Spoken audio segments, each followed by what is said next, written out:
Stanley Kubrick is, without a doubt, one of the most influential and versatile film directors of the 20th century.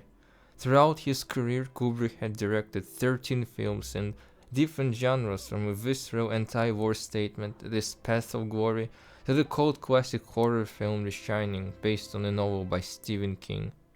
And while I certainly enjoyed most of Kubrick's filmography, even though some of his works weren't exactly my cup of tea, there is one particular film that I can, without any hesitation, call my favorite.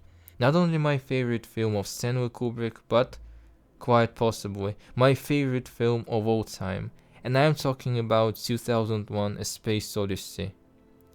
I feel like, to be fully appreciated, this movie requires some sort of emotional maturity.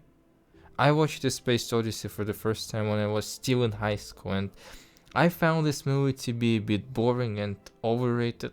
However, when I saw it again recently, I was simply astonished by it. Throughout the whole 2.5 hours runtime, I hadn't felt bored at all, even for a single minute, which is quite a big achievement for any movie. Especially considering that A Space Odyssey is very much not a typical movie. It has only about 40 minutes of dialogue in total, and for the most part, the movie is a meditative experience. There is no better word that I could find to describe this film. It is an experience. The film opens up with a 20 minutes long chapter 1 called The Dawn of Man. This part is absolutely masterfully done.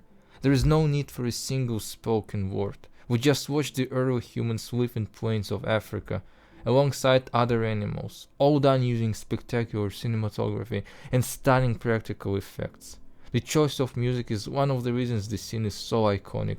Richard Strauss's Thus Spoke Zarathustra has this profound quality of awe that we all feel when we think about something grandiose and unknown that we can't fully comprehend yet.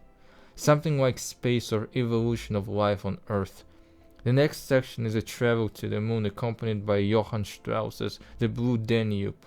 The space scenes feel even more impressive when you realize that they were created in the 1960s before NASA put a human being on the surface of the moon. And the same goes for the Jovian system. The film was released way before the Pioneer space probes reached Jupiter in 1973. I was completely engulfed and could watch the spaceship approaching the moon or landing on its surface to the Blue Danube for hours and hours. The cinematographic imagery paired with music is mesmerizing and made me forget about time. Then comes the hell part, which at first feels a bit strange, as if it doesn't really serve the main storyline at all. But when you sit down to actually analyze the story, you begin to understand why this part is so vital to this film. Ultimately, as I have come to understand, A Space Odyssey is about the human evolution. And this evolution is symbolized by the black monolith. Each time this mysteriously fascinating object appears on screen, humanity makes the next step in its evolutionary progress. After the first appearance in The Dawn of Man, early humans learn how to use tools to hunt and kill other humans.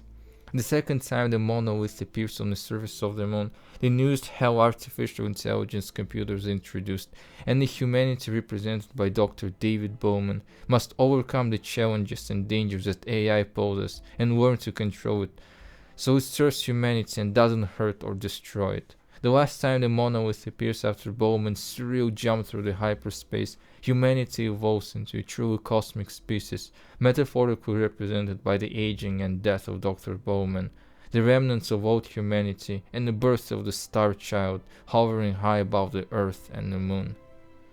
When all the elements of the puzzle are fit together, they create a fascinating and profound artistic image. 2001 A Space Odyssey blends science fiction and philosophy through Stanley Kubrick's immaculate creative vision.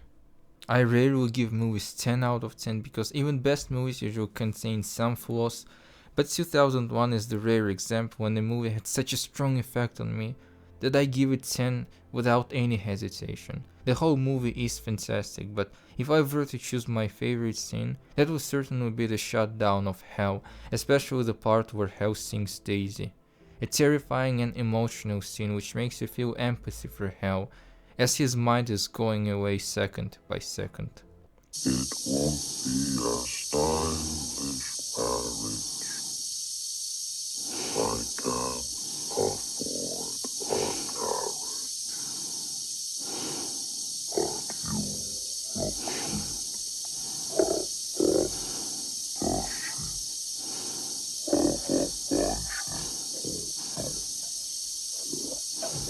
A Space Odyssey is truly one of the greatest pieces of cinematic art that makes us think about the future of our civilization, especially today when we are threatened by new technology and climate change.